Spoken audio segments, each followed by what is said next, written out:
Alô, sim, cybraquianos e cybraquianas, aqui quem fala é o professor Rafael Farala da Turma de Rádio, trazendo mais um conteúdo online para vocês, tranquilo? Bom, pessoal, vivemos ainda na época de pandemia e isolamento social, mas chegamos ao fim do nosso curso, né? Então eu dei um conteúdo online válido, né? De fato, antes de uma revisão geral, né? No último conteúdo online, que foi o conteúdo de wireless. Então chegamos ao fim, né? Vamos fazer uma revisão, uma espécie de retrospectiva do curso, né? Então, ao longo desse conteúdo online, vocês vão ver mais ou menos o que vocês viram no decorrer do curso. Sofremos uma mudança de professor, né? Começou com o professor Paulo, né, nos módulos iniciais.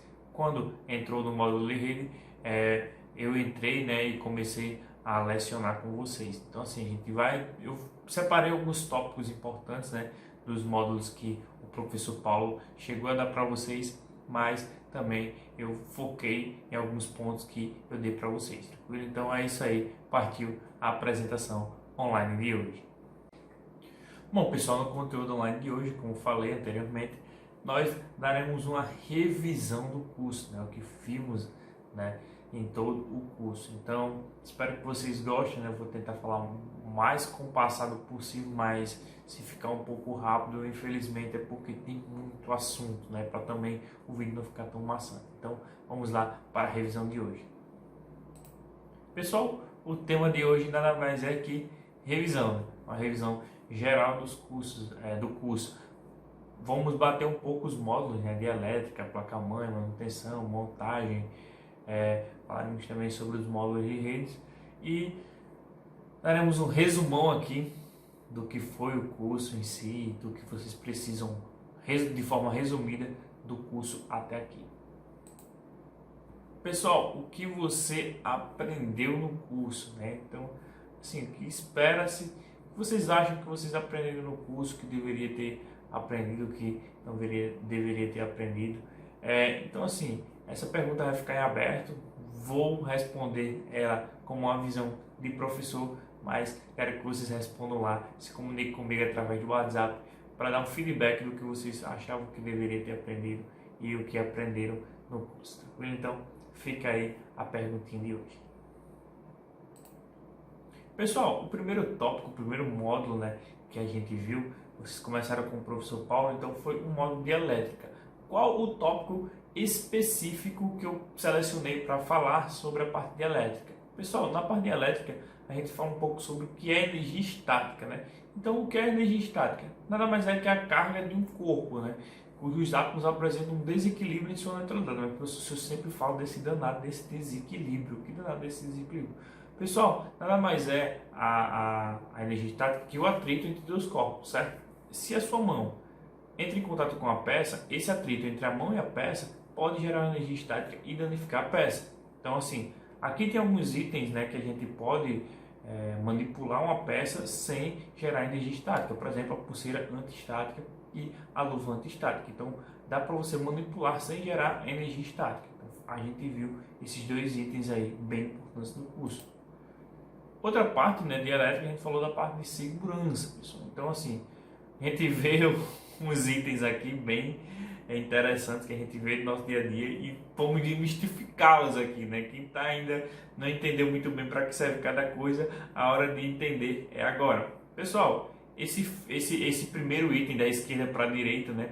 Então, o filtro de linha, o fusível e o estabilizador, certo? O filtro de linha é muito mistificado pelo seguinte fato, que ele só serve para estender uma tomada, ou seja, transformar uma tomada em 5, em 6, em 10, enfim. Mas a finalidade em si do filtro de linha é, de certa forma, claro, né, estender a quantidade de tomadas, mas também proteger os equipamentos que estão ali plugados. Porque, por exemplo, tem dois itens no filtro de linha, que é a chave, né, de on e off, certo? Que você pode, à medida que uma TV, por exemplo, da sua casa, né? Você tem lá, vai sair de casa, desliga o filtro de linha, vai proteger a TV, porque caso tenha algum problema na rede elétrica, a sua TV não será danificada. E outra coisa muito importante, que ele tem uma proteção extra, que se sua TV estiver ligada, por exemplo, o fusível que tem nele, né, que é esse segundo item aqui de segurança, né, ele vai simplesmente se romper caso a corrente que esteja sendo passada por ele seja maior que a permitida. Então, basicamente, esse fusível vai se permitir e vai se partir e vai proteger todo o circuito que está ali depois daquele fusível.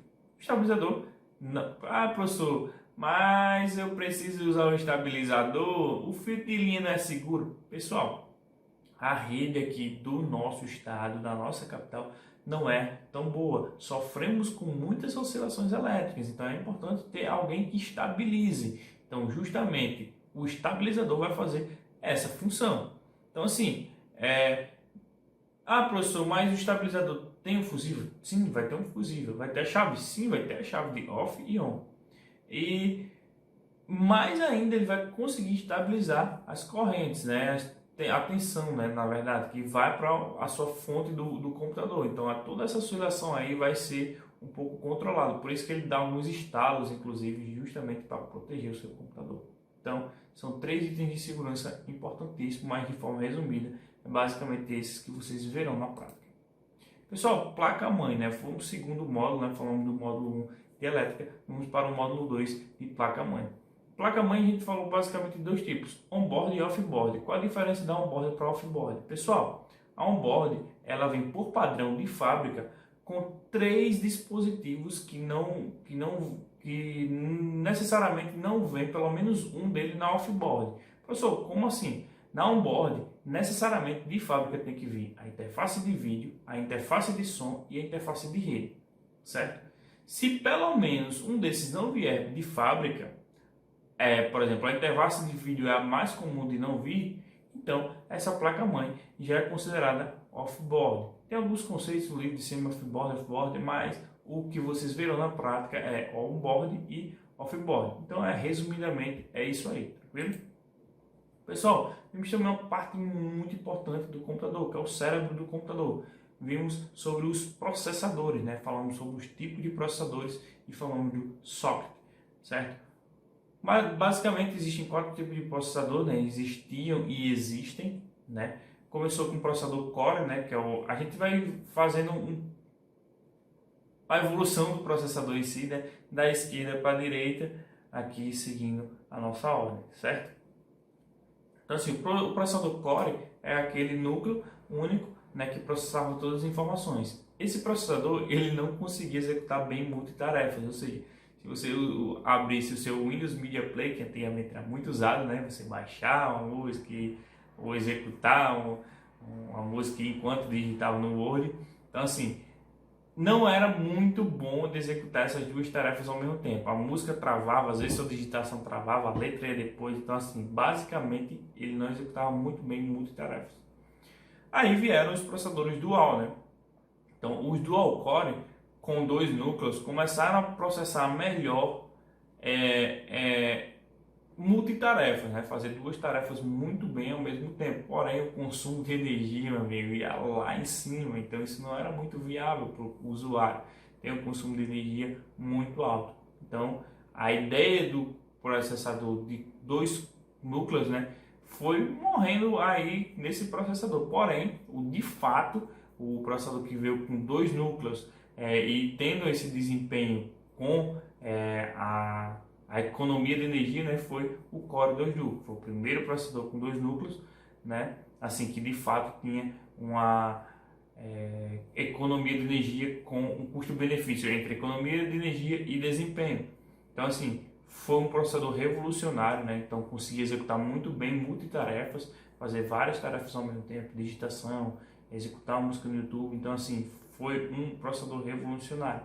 E a partir dele começaram a evoluir outros processadores e ver que a quantidade de núcleos daria certo você colocar não só num chip em si, né, mas também começou a evoluir os núcleos lógicos também, viu? Quad-core, Core 2 Quad, enfim, viu? Octa-core, vieram outros processadores aí que até hoje estão no mercado, certo? Socket é uma palavra comum, muito comum na computação, né? E significa que é nada mais nada menos que o encaixe do processador na placa-mãe. Então, anota aí essa dica. Memórias, pessoal, tipo de memória. Vamos falar só das memórias DIMM, que é a que vocês verão. E basicamente a gente vai focar mais na DDR3 e na DDR4. DDR DDR2 e DDR3, o que mudou de cada padrão, né?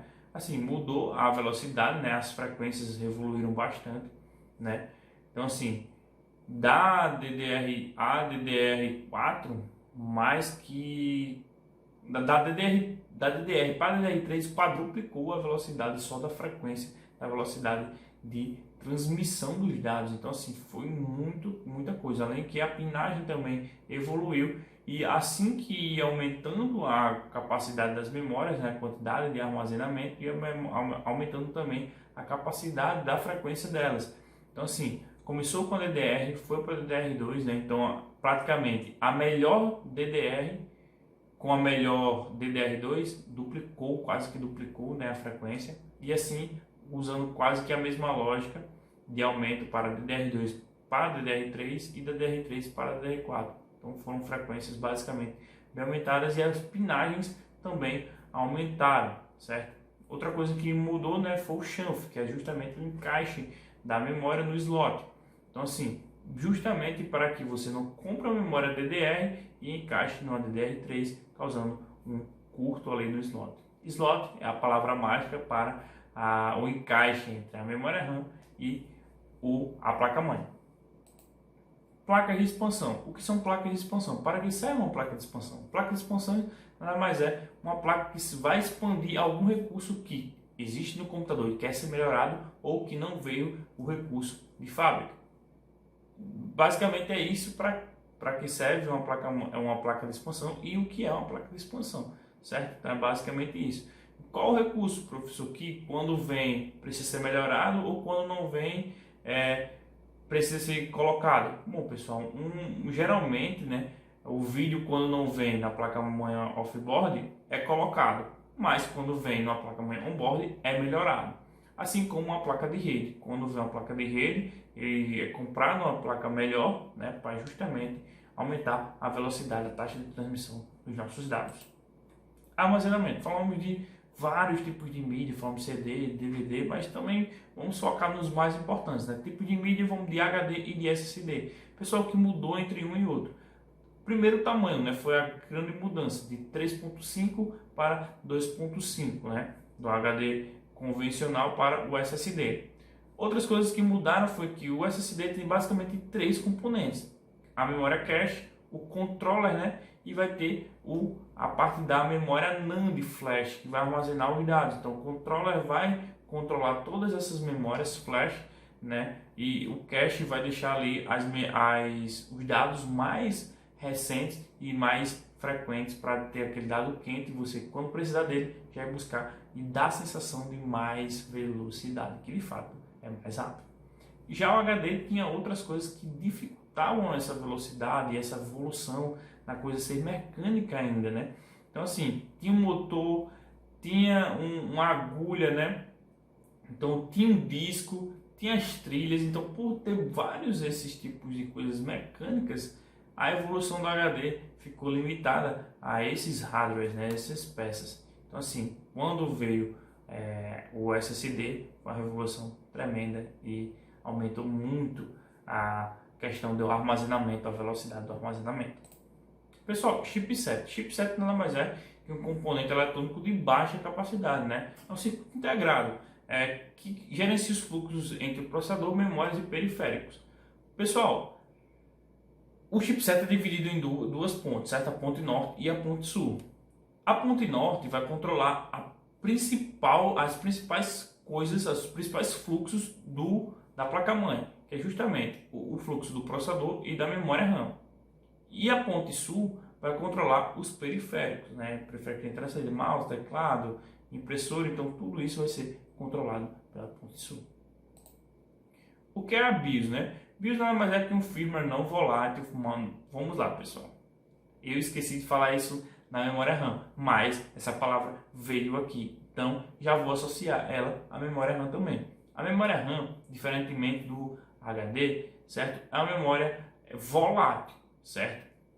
O HD é uma memória não volátil, certo? O que quer dizer isso, professor? Que depende ser volátil aqui depende da energia para armazenar determinado dado. Exemplo, a memória RAM. Se eu estou lá executando uma tarefa, certo? No meu navegador ou pesquisando alguma coisa no Google, faltou energia, certo? Eu não tenho no break, não tenho um equipamento que gere alguma coisa como bateria ali para o meu computador. O que vai acontecer? Eu simplesmente, aquilo que eu estava fazendo no momento vai se perder. Por quê? Se eu não tiver salvo, vai se perder porque a memória RAM, a memória volátil, ela depende da energia para existir. Mas o HD, quando eu salvo o documento do Word no HD, eu salvo qualquer coisa que eu estava executando naquele momento, o que vai acontecer?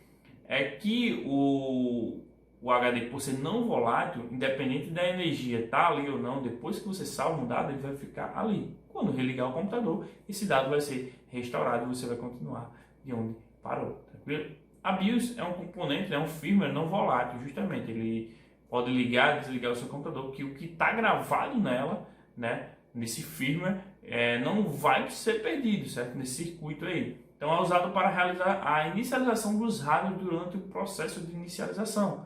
Ou seja, fornece os serviços ao longo do tempo, né? O HD, ele vai começar por qual? O HD, o sistema operacional está onde? A velocidade do meu processador vai ser quanto? O cooler, a velocidade do cooler para refrigerar esse processador vai ser de quanto de velocidade? A minha memória vai ser de quanto de frequência? Vai ter alguma melhora e tal? Então a gente pode mexer nesses pauzinhos aí, né, para otimizar de acordo com a nossa necessidade, né, a partir do firmware chamado BIOS, que fica ali para controlar os componentes da placa-mãe, tranquilo? Pessoal, barramento, né? Barramento nada mais é que um conjunto de linhas, né? Eu chamo os componentes de bairros e as vias de barramento, certo? As nossas vias, BRs, ruas, avenidas. Então, assim, nada mais é que um conjunto de linhas que permite a interligação entre os dispositivos da placa-mãe, né? Como a CPU, que é o processador, a memória e outros periféricos. Um exemplo aí está bem na figura, né? Tem um barramento AGP, que é o barramento de vídeo, vai ter o barramento externo, que vai para o processador, vai ter o barramento PCI, que se a gente quiser colocar qualquer coisa extra a mais no nosso computador, a gente vai colocar nesse barramento, vai ter o barramento ATA, né, que vai ser o barramento de dados com o nosso HD. Ponte Sul vai controlar o que? Todos os periféricos, né, que estão no PCI, também tem na memória secundária, que são os HDs, SSDs. E a ponte norte, veja onde vai a ponte norte aí. Então tem um barramento que vai para o processador e um para a memória RAM. Então foi justamente aquilo, tá gráfico aí, de maneira gráfica, tudo aquilo que a gente falou anteriormente. Pessoal, conectores de alimentação. O que são conectores de alimentação? Qual a importância de saber disso? Pessoal, conectores de alimentação nada mais é que os conectores que saem da fonte de alimentação e vão para a placa-mãe e os componentes que necessitam de energia. Quais outros componentes, pessoal? A placa-mãe com um pino de 20 ou de 24 pinos, dependendo da fonte, certo? E também tem os conectores como esse aqui, certo? Os conectores IDE e tem os SATA, que vão para os HDs, para leitores de DVD. Então, assim, vão para coolers também, né? Coolers que a gente usa de forma extra, né? Então, vai para eles também. Então, assim, esses componentes, certo? Esses conectores servem para alimentar justamente esses componentes, certo? Pessoal, gabinetes, resfriamentos e monitores, né? Gabinetes a gente falou que tem dois tipos, né? Mid-tower e full-tower. O mid-tower é justamente aquele que tem bias até a metade do gabinete, né? O full-tower é que tem todas as bias cheias, você pode enxergar aquilo ali todo de componentes, certo? Sistema de resfriamento a gente falou basicamente de três tipos, né?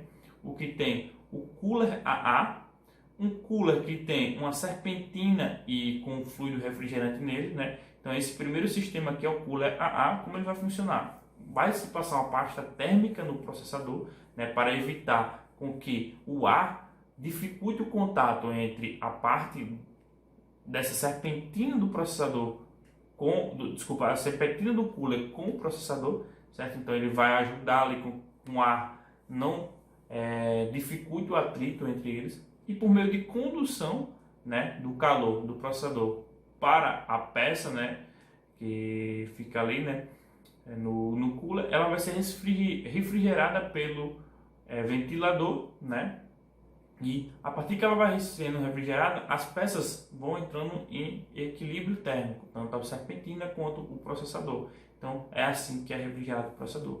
Tem uma forma mais eficiente que é justamente usando essa serpentina, e dentro dessa serpentina ela tem um fluido refrigerante, certo? Então, mesmo esquema da pasta térmica para evitar com que o ar passe e diminua o atrito, né, entre as peças. Então, a partir do atrito, a partir do contato, né, que vai haver a condução de calor entre o processador e esse cooler, o fluido refrigerante vai otimizar essa refrigeração e vai deixar o processador bem mais rápido e ser mais rápido refrigerado, né, mais rapidamente. Existe também o cooler a água. Pessoal, como vai funcionar? Ele vai enviar água, vai queimar aquela peça correndo? Não, pessoal. Foi uma analogia bem rápida aqui. Vocês podem chegar na casa de vocês e pegar um ventilador e colocar alguns cubículos de gelo na frente. Assim. Você pode pegar aquela bandejinha e colocar na frente do ventilador. Né? Vai vir o quê? Um ar frio. É justamente esse ar frio que vai refrigerar a peça. Então tem alguns componentes aí dentro desse cooler, né, que vai pegar essa água, né, uma espécie de carburador que vai pegar essa água e só mandar o ar frio, e o cooler vai rodar e vai mandar o ar frio para o processador e para todo o sistema, tranquilo? Falamos também sobre monitores, o CRT, né, que é o popular tubão da massa, LCD e LED. Falamos que a grande modificação foi no tamanho, no peso, né, na altura, na largura, na resolução, né, na quantidade de pixels também. Então, resumidamente, foi isso que a gente falou. E também nas conexões, né, que LCD e LED tem conexões HDMI e VGA, sendo que o tubão só tem VGA, ou mais conhecido como RGB, né? A outra coisa que mudou foi que as resoluções, né, em Full HD vieram aí para revolucionar os mundos dos vídeos e dos games, né? Então vieram com o advento do LCD e do LED. Pessoal, montagem, né? Procedimentos de montagem. Falamos um pouco sobre os procedimentos de montagem, como pegar na peça, como usar os procedimentos, usar o luva antiestática, usar álcool isopropílico antes de aplicar a pasta térmica, né? Falamos sobre os parafusos e afastadores, né? Que é importante saber. Cabeça redonda vai ser usado em qual momento? Parafuso de cabeça hexagonal vai ser usado em que momento? Parafuso auto-atarrachante vai ser usado em qual momento? Então, assim, os parafusos auto-atarrachantes são usados para plugar o cooler no gabinete, né? Então, assim, os coolers extras, né, que a gente precisa colocar no gabinete, a gente coloca com altas atarrachantes. Os cabeças hexagonais a gente usa para fechar o gabinete e conectar fontes, certo? E o cabeça redonda a gente usa para fixar tanto placa-mãe quanto o HD e o DVD, né? O leitor de DVD também. Manutenção corretiva e preventiva. Pessoal, manutenção preventiva, né, é aquela manutenção que a gente planeja a fazer de acordo com o tempo estimulado. Ou seja, a gente não espera um computador quebrar para agir e atuar nele.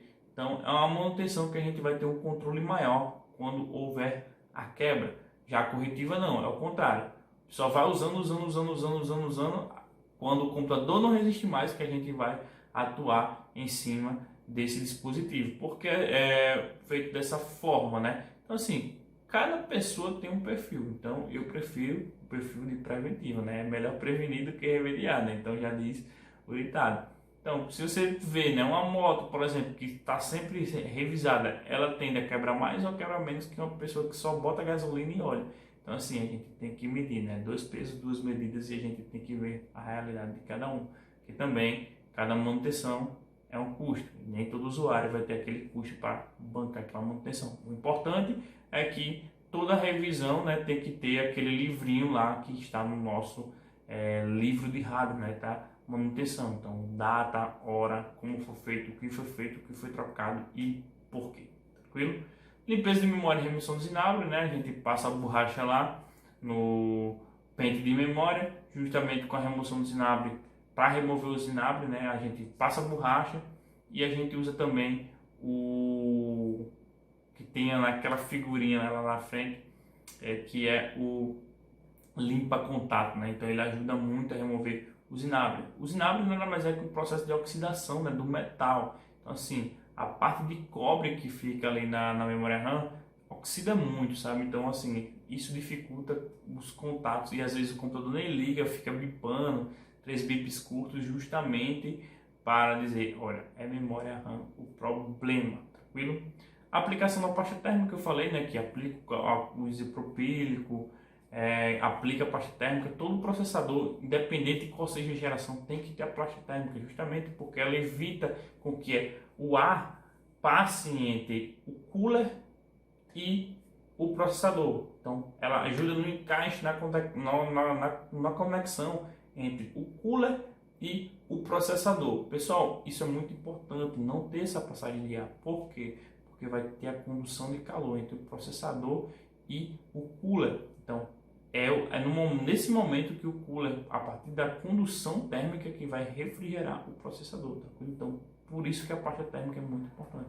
Ligação do painel frontal, pessoal. Então, a gente aprendeu a ligar também o painel frontal, né? Saber que existe uma opção lá na placa-mãe de painel frontal, que a gente vai lá ligar o botão de power, power LED, power reset, HD, reset. Então todos esses itens aí serão conectados, né? Então ele vai ter, cada um vai ter uma função diferente. O power vai ter a função de ligar ou desligar de forma brusca o computador, certo? Então ele vai ligar o computador normal, mas se precisar desligar de forma brusca ou manual, vai ser o botão de power também. O de reset vai usar um botão menor e mais simplificado, que ele só tem a função de reiniciar o computador de forma manual, certo? O HD LED, ele só vai dizer quanto está sendo usado do HD, assim, não em dados, mas quando ele está piscando, é porque o HD está escrevendo ou lendo algum dado, mas quando está fixo é porque está sendo usado 100% dos dados, certo? Pessoal, entramos agora no módulo de redes, né? Que foi aí o módulo que eu entrei e comecei a dar os conteúdos online para vocês, né? Então, assim, o que são redes de computadores, né? Nada mais são, né, que comunicação e troca de informação entre dois ou mais dispositivos lógicos de rede. Mas, professor, o que danado são dispositivos lógicos de rede? Celular, TV, computador, notebook, qualquer coisa que seja plugado na rede, beleza? Tipos de rede. Existem tipos de rede LAN, MAN e WAN. A LAN é a nossa rede local, nossa rede doméstica, né? Pode ser considerada uma rede LAN. A rede da nossa casa é uma rede LAN. Ou seja, a gente tem um computador, nosso roteador lá do operador de telecomunicações e daí a gente vai para a internet. Então é local, área, network. Então é a rede local ali que a nossa casa, né, se enquadra.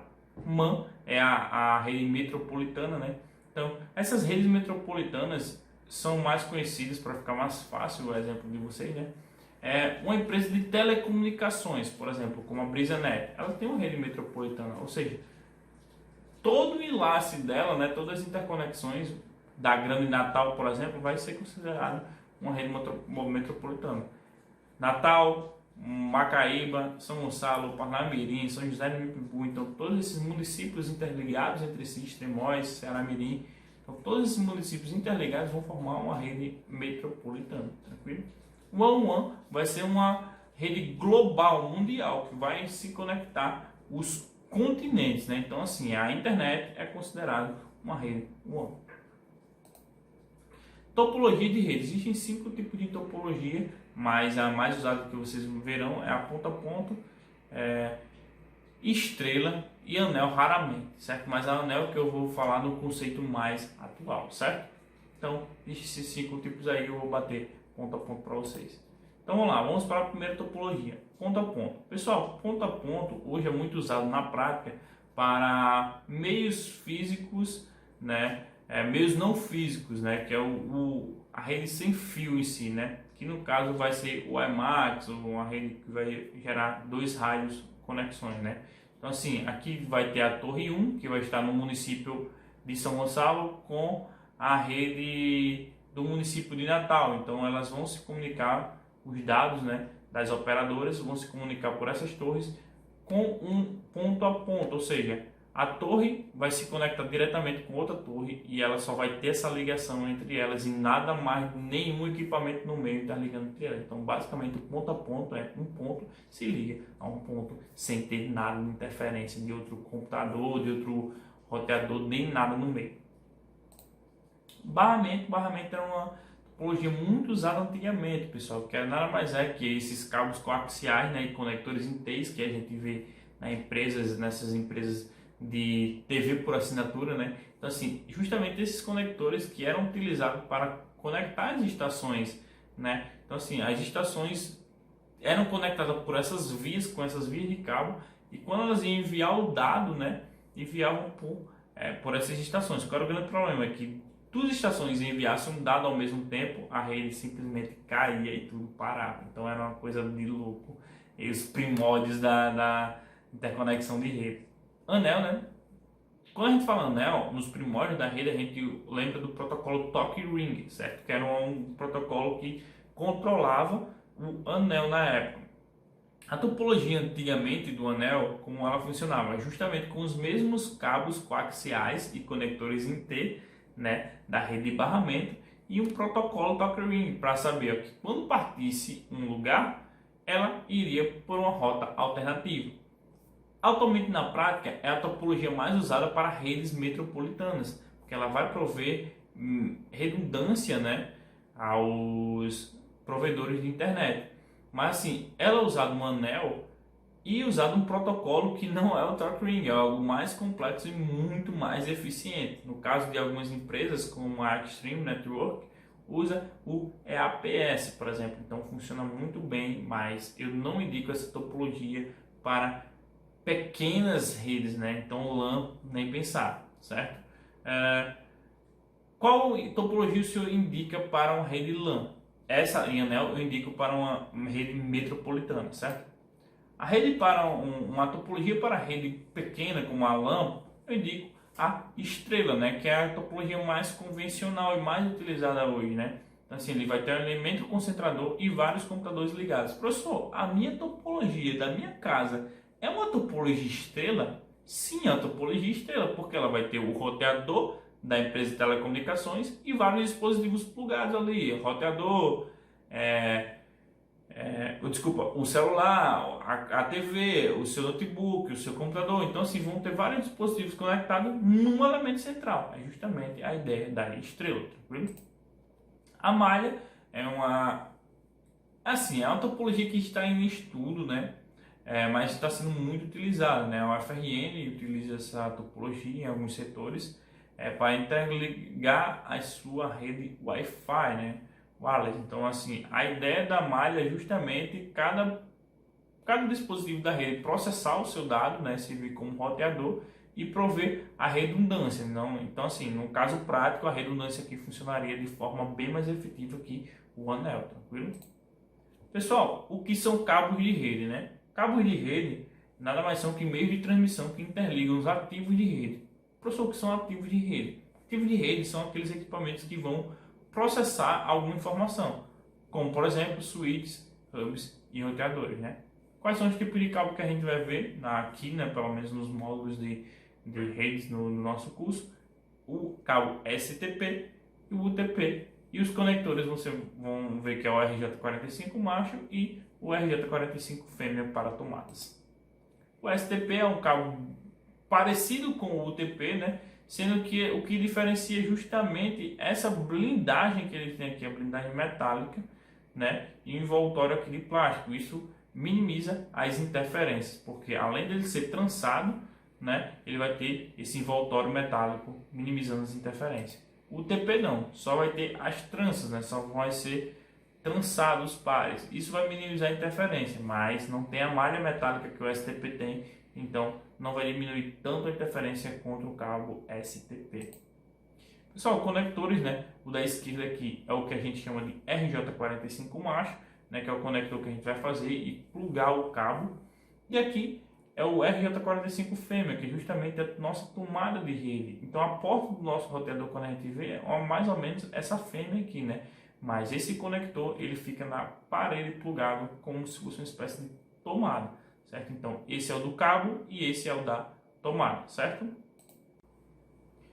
Bom, pessoal, ativos de rede, né? O que são ativos de rede? São equipamentos físicos, né, que possuem hardware e software específicos, né? O que eles têm de especificidade, né? Justamente eles são responsáveis por troca de pacote entre dispositivos na rede, ou seja, são dispositivos, equipamentos especiais Porque o que eles farão? Você manda um dado do seu celular para a internet. Quem vai fazer todo o processamento? Justamente os ativos de rede, switches, hubs e roteadores, certo? Tipos de ativo: hub, switch e roteadores, certo? Hub nada mais é que um extensor, certo? Ele vai só estender as portas. Ele trata a colisão de pacote, não tem essa complexidade, certo? Eu citei o hub ali só porque ele funciona de forma precisa de energia e funciona como meio físico. Então, assim, fisicamente ele vai funcionar como, bem parecido com um roteador, mas não é um roteador. Como um switch. Só vai ser um extensor de portas. Ele pode colidir de pacote? Pode sim, porque ele não tem nenhum software específico para tratar o pacote. Já o switch não. O switch tem esse software específico. Então ele vai fazer o controle de porta, vai fazer o controle de pacote, encaminhar de acordo com o endereço físico de cada computador. Então o switch é um equipamento bem mais complexo. Já o roteador ele vai fazer uma coisa complexa tanto quanto o switch, porém ele vai tratar de outra forma, né? Enquanto o switch trata por endereço físico, o roteador vai tratar por endereços lógicos, né? Que a gente chama de IPs, certo? Então são esses IPs, são esses endereços que vai sair de uma rede para outra, e as regras lá na frente eu vou explicar para vocês quando a gente abordar a parte de IP. Pessoal, o que é o endereço IP, né? Acabei de falar que eu falaria aqui na frente, né? Sobre o que é o IP. Então, o IP nada mais é que um rótulo numérico atribuído para cada dispositivo, né? Computador, impressor, smartphone, conectado em uma rede de computador, certo? Que utiliza o protocolo de internet para conexão, o Internet Protocol, né? Justamente é o acrônico, né? A sigla para o IP. Então, se vocês chegarem na interface lá da sua rede, né? Se você estiver usando o Windows, você vai se deparar com essa configuração aqui. Então, você vai ter o IP, uma máscara, né, que ela vai dizer a quantidade de equipamentos que vão estar plugados na sua rede, que podem ser plugados na sua rede, e um gateway que justamente vai dizer fazer a rota, né, que a gente explicou lá no roteador, né, que ele vai pegar um endereço lógico e dizer vá para outro endereço lógico. Ou seja, vamos pegar a nossa realidade da nossa casa, né? Pega esse pacote que sai do meu computador que eu quero acessar o YouTube e mande para a internet. Então é basicamente essa requisição que ele vai tratar, né? Pegar a rota da sua casa e mandar para a grande rede de computadores, que é a internet. Classes de IP, né? Os IPs de IPv4 tem 5 classes, né? A, B, C, D e E. A vai de 0 a 1, 127, 255, 255 e a B 128 a 191, C 192 a 223, até aí assim sucessivamente, certo? O número máximo, pessoal, que vai variar vai de 0 a 255, então o range vai ser variado aí, certo? Existem IPs privados de classe A, né, e de classe B e de classe C. O que são IPs privados e públicos? Pessoal, IPs privados são aqueles que vão ser utilizados só na nossa rede interna. Por exemplo, na rede de vocês em casa, na casa de vocês terão um IP de classe C ou de classe A ou de classe B utilizando uma faixa. Por exemplo, o IP mais utilizado na casa de vocês, na nossa casa, é o de classe C, né? 192.168.0.1 ou 1.1 ou alguma coisa nessa faixa, certo? Por que utilizar esse IP, professor? Porque eles são reservados só para utilizar na nossa área de casa, na nossa empresa ou qualquer coisa do tipo. Outros IPs poderiam usar? Não. Outros IPs são considerados IPs públicos, certo? Só a internet e dispositivos da internet que podem utilizar. O que é DHCP? Pessoal, DHCP é um protocolo muito útil, certo? Muito útil mesmo. É um protocolo responsável por distribuir IPs automaticamente pela rede. Ou seja, um cliente, né, vai chegar na rede e vai dizer, olha, me dá o endereço IP, mas antes ele vai procurar quem distribui IP, né? Então ele vai procurar, cadê o menino que distribui IPs? Então ele vai achar, quando achar o dispositivo que distribui, o menino que vai distribuir os endereços, vai dizer, opa, eu tô aqui, ó, esse sou eu. Olha, ele vai efetuar um pedido, me dá um IP aí, tem livre? Aí ele vai dizer, tem um IP livre, toma, usa. Então é basicamente isso, essa comunicação que vai rolar entre um dispositivo que está chegando na rede com o servidor de DHCP. Pessoal, por que é importante utilizar isso? Você chega na praça de alimentação do milho, tem pouca gente ali dentro, tem pouca, né? Tem bem pouquinha. Diga aí que se toda vez que você entrasse na rede, tem que ter um segurança do milho só para pegar o celular, cadastrar um IP para você dizer, não, agora você pode acessar a praça de alimentação com a internet. Veja bem, se passassem 200 pessoas por ali, por esse segurança, assim, só um turno, já seria muito. Imagine várias pessoas como ter um fluxo constante e dinâmico ali. Seria viável? Não, pessoal, não seria viável. Justamente o DHCP entra em ação aí. Porque ele vai controlar esse fluxo, né? E vai gerenciar esses IPs de modo que seja alocado de forma dinâmica e o usuário nem perceba o que ele está fazendo, só consiga navegar na internet ali, tranquilo? Que isso é a finalidade do usuário, que ele só consiga acessar o Facebook, a rede social dele, consiga mandar mensagem. Mas por baixo dos panos, quem está atuando é o DHCP. O esquema, né, de máscara, né, que eu falei para vocês, é muito importante, porque a máscara que vai determinar a quantidade de hosts que tem na sua rede. Por exemplo, o IP de classe C, ele vai ter uma máscara 255, 255, 255, 0. Isso quer dizer o quê? Que essa máscara ele vai comportar 254 hosts. Professor, como eu sei disso? É só pegar a quantidade de zeros, né? Converter esse número em binário, né? Esse número em binário, pessoal, quer dizer esse número aqui primeiro 255, esse do meio quer dizer 255, esse terceiro 255 também, ou seja, 8 uns quer dizer 255. E esse 8 zeros quer dizer 0. Sendo que essa quantidade de zeros aqui, na base 2, né, 2 elevado a 8, que são esses 8 zeros, vão dizer a quantidade de hosts que vão caber na minha rede. Então, se eu usar uma máscara de classe C, eu vou utilizar 254 hosts. Da mesma forma para quê? Que tem 16 zeros, então vai ser 2 elevado a 16. Então, à medida que eu vou ajustando a minha máscara, eu vou atualizando a minha rede também, certo? A quantidade de hosts. Isso pode ser ajustado no servidor de DHCP, você botar uma máscara, mas mudar também o range ali, limitar, certo? Pessoal, o que é o gateway, né? O gateway, como eu falei, os roteadores, falei que fazia interligação entre as redes e tal, né? O gateway é justamente uma palavrinha que a gente pode usar para generalizar quem vai fazer a troca de informação entre uma rede e outra, né? Nada mais é que uma porta de ligação, né? Uma máquina intermediária, pode ser um roteador, pode ser um switch, então, enfim, pode ser qualquer coisa, né? Geralmente ele é destinado a interligar as redes, né? Separando domínio de colisão ou traduzir protocolos. Pessoal, domínio de colisão, para vocês entenderem, basicamente vocês evitarem, né, com que dispositivos de diferentes setores estejam logicamente conectados, ou seja, o RH tem que estar separado da chefia, né, dos clientes, dos visitantes. Então, assim, quando você fala separar o domínio de colisão, diminuir os domínios de colisão, é justamente fazer a segregação, né, das redes em si. Então, o gateway é responsável por fazer isso também. Tá, na nossa rede, na nossa casa, trazendo para a nossa realidade, o que ele faz? Aqui são dois computadores da nossa rede, certo? A gente pluga um dispositivo depois, né? Nosso roteador só para ampliar ali a nossa rede, para caber mais dispositivos e tal, ter mais portas para reconectar nossa TV, conectar o notebook, enfim, conectar mais dispositivos. E justamente o gateway ele vai fazer o quê? Pegar os dados da nossa rede interna e jogar para a internet. Então é basicamente isso. O que faz na nossa rede interna é o quê? O roteador da nossa empresa de telecomunicações contratada. Então é basicamente isso, pessoal. Tá, DNS, né? Quais são os tipos de configuração de DNS? Manual e automática.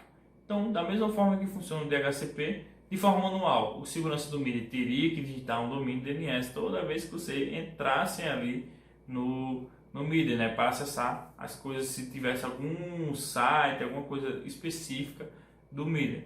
Ou de forma automática, que seria de forma transparente, você entrasse na rede da próxima alimentação e automaticamente recebesse o DNS e pudesse navegar livremente na internet. A árvore de DNS, como funciona? Tem um servidor de DNS em cada continente, né? Então, à medida que vai baixando, né? Tem 7 servidores root, que a gente chama, não, são os 7 servidores principais no mundo, então ele vai saber e conhecer todos os domínios DNS. E eles vão descendo de acordo com a necessidade, com a árvore, o .com, .net, .org e assim sucessivamente, até chegar no domínio da empresa e vocês escolherem aqui, por exemplo, o domínio www.google.com. Então vai www.google.com, que vai até o servidor root. Pessoal, o padrão, né? EIA TIA, né? EIA-TIA 568, né? O que é esse padrão? Padrão, né, é um conjunto de regras, né? Nada mais são um padrão é um conjunto de regras, né? Mas nesse caso aí dessa numeração e desse padrão é um conjunto de regras de telecomunicações de cabeamento estruturado para edifícios, né? Para produtos e serviços de telecomunicações. Então é basicamente isso. Então, se vocês forem configurar uma rede interna na sua casa ou numa rede da sua empresa, vocês têm que seguir o padrão 568, certo? Existe o padrão 568A para conexão e confecção de cabos, né? Que vai seguir essas cores aqui, a sequência é verde e branco, verde, laranja e branco, azul, azul e branco, laranja, marrom com branco, marrom. O B, laranja e branco, laranja, azul, verde e branco, azul, azul e branco, verde, marrom e branco, marrom. Cabo de pau trançado vai usar um desses dois padrões, certo? Ele vai usar o que? Só os pares trançados. Esses pares trançados servem para diminuir, né, as interferências do meio externo, certo? Ele vai ter 8 pares, né? E nesse exemplo vocês podem confeccionar aqui um que a gente chama de cabo crossover. Hoje em dia, só em interconectar duas máquinas, por causa de um protocolo que tem chamado MDIX, ele já faz um cabo crossover. Então assim, antigamente para conectar dois computadores, eu quero fazer um backup da minha máquina A para a máquina B, então assim, você tem que fazer um cabo, confeccionar um cabo crossover, né, que num padrão ele teria aqui o 568A e no outro padrão o 568B e interligar os computadores para eles fazerem a comunicação, porque justamente seria um ponto a ponto entre duas máquinas e tem que ter o cabo crossover. Essa é a função do cabo crossover. Ferramentas para crimpar um cabo, seja crossover ou normal, basicamente essas três, né? Um conector RJ45 macho, um alicate com decapador ou o alicate e um decapador à parte e um testador de cabo, né? Mas vocês podem fazer o teste na própria máquina caso não tenha o testador de cabo, então improvisar um teste aí, né? Se estiver perdendo muito pacote, né? Vocês fazem a execução do ping. Se estiver perdendo muito pacote, é porque o cabo não está 100%, certo? Mas inclui o testador de cabo aí, que é muito importante para vocês crimparem o cabo, testar direitinho para ver se estão ok. Pessoal, crimpagem correta e incorreta. Esse padrão aqui da esquerda, pelo amor de Deus, não precisa nem falar, né? Tá muito ruim, parece que foi um pedreiro que fez, né? Então mandaram o cara fazer ali a instalação de rede e aconteceu esse negócio aqui, né? O padrão correto é tá todo o cabo azul no conector RJ45 protegendo ali e não amassando o cabo, porque se você amassa esse fio de cobre, ele tende a partir com o tempo e gerar interferência. Pessoal, vamos à questão do wireless, né, das redes sem fio, né? O que é Wi-Fi? Wi-Fi não mais é que uma marca registrada pela Wi-Fi Alliance, né?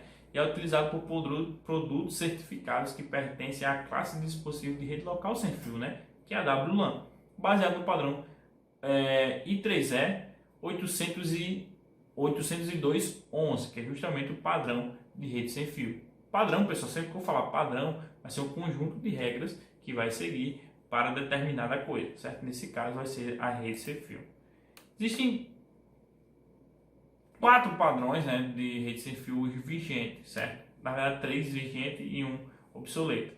Padrão de protocolo de rede sem fio, né, é o 802.11. O padrão B foi o padrão pioneiro, né, foi o padrão que começou numa frequência de 2.4 GHz e uma taxa de transmissão de 11 megabits por segundo a 22 megabits por segundo. O padrão G é ainda o padrão vigente, é o padrão que funciona uma taxa de transferência de 54 megabits por segundo e uma frequência de 2.4 GHz. O 802.11n está chegando agora na nossa residência, né? Então já tem roteadores que configuram e implementam essa funcionalidade, esse padrão, né? Ele funciona muito mais rápido, né? A 450 megabits por segundo taxa de transferência. Ele funciona em duas frequências, tanto na 2.4 GHz quanto na 5 GHz e numa largura de banda de 40 MHz a 80 MHz, certo? 811AC funciona na taxa de transferência aí de 1.300 megabits por segundo, só funciona 5G, certo? 5 GHz e numa largura de banda de 60 MHz, tranquilo? O que é canal de operação, pessoal? Cada roteador tem um canal de operação, né? Então, assim, de modo geral, é a frequência pelo qual o dado passará no dispositivo, ou seja, nada mais é o canal de operação a frequência que será escolhida para ele se comunicar com o seu dispositivo. No 2.4, no canal 2.4, ele vai de 1 a 14 canais, ou seja, quando vocês forem lá verificar o seu roteador, vai ter uma opção de escolha de canal. Então é esse canal que vai fazer a comunicação do seu dispositivo com o seu celular, o que pode gerar interferência aí, professor. Aqui seu vizinho pode estar conectado no canal 6 e seu roteador no canal 6. Isso pode gerar interferência. Se você escolher um canal mais livre, isso já vai melhorar a sua conexão de internet por causa da sua rede interna. Vai dar aquela sensação de maior velocidade. Às vezes o problema não está no provedor de internet, está na nossa rede interna. Então, ajuste de canal é muito importante para fazer uma configuração fina, né, no nosso caso. O que é WMM? Pessoal, Wireless Multimedia ou Wi-Fi Multimedia, né? É um dispositivo de qualidade de serviço para redes wireless, né? Que prioriza alguns tráfegos, né? Sobretudo áudio, vídeo e VoIP. Professor, por que é importante ter esse dado configurado? Porque assim, quando a gente vai fazer uma chamada de voz pelo WhatsApp, ele vai priorizar seu dado ou o momento que alguém está escrevendo algum documento, enviando um e-mail. Ele vai priorizar o que está sendo falado no WhatsApp, né? Ou vendo uma live, ou vendo um vídeo. Então ele vai priorizar sempre esses três tipos de dados: áudio, vídeo e a VoIP, né? Que é o Voice por IP, a ligação pela internet. Tranquilo? O que você aprendeu no curso? Pessoal, vocês deveriam ter aprendido pelo menos, né, alguns itens de segurança na parte de elétrica, né? Como usar o estabilizador, usar o filtro de linha e tal, para saber que o filtro de linha não era só uma extensão. Saber pelo menos os componentes principais, né, do computador, processador, memória RAM, HD, placa-mãe, né, e a fonte de alimentação. E como construir uma rede, o que é preciso, um roteador, um computador, o que mais é preciso, e a parte de wireless, o que é a rede wireless, né? É uma rede com fio, uma rede sem fio. Então assim, é basicamente isso que vocês têm que saber, assim, o básico para vocês conseguirem fazer alguma coisa em casa, certo?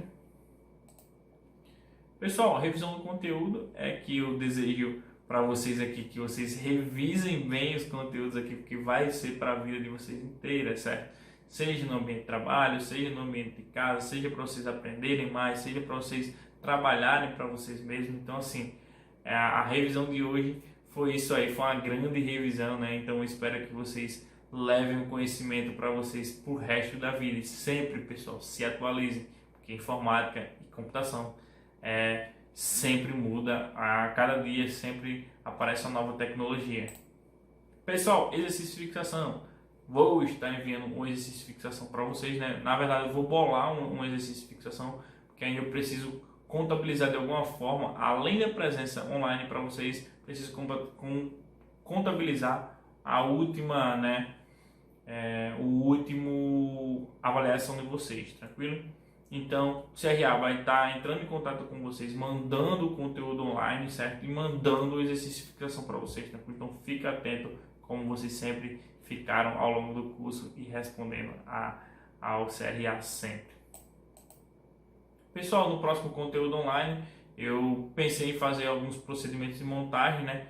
Mas o nosso curso vai se encerrar por aqui, né? De forma online, mas A ideia é voltar de forma prática, mas aí o CRA ou o SEBRAC vai estar entrando em contato com vocês, tranquilo? Em relação a isso. Mas ficamos por aqui e é isso aí. Bom, pessoal, espero que não tenha ficado nenhuma dúvida, né? Até o próximo conteúdo online, veremos se aparece alguma coisa para vocês aí. Então fica o suspense, né? Fim de série na Netflix. Então a nossa saga chega ao fim. Vocês sempre podem contar comigo, pessoal. Eu vou estar sempre lá no grupo do WhatsApp. O grupo não vai ser desativado. Então vocês sempre me procurem. Podem me procurar no privado. Acabou o curso, não tem problema. Quer tirar uma dúvida? Ah, professor, eu estou com um cliente aqui chato, mas me ajuda assim que eu estou com dúvida, não estou com tanta confiança. Me procura lá que vai dar tudo certo. Então é isso, pessoal. Espero que vocês aproveitem os conteúdos. E é tudo por hoje. E espero que não tenha ficado nenhuma dúvida. E se ficar, me procura que eu estarei aqui, tranquilo? Valeu!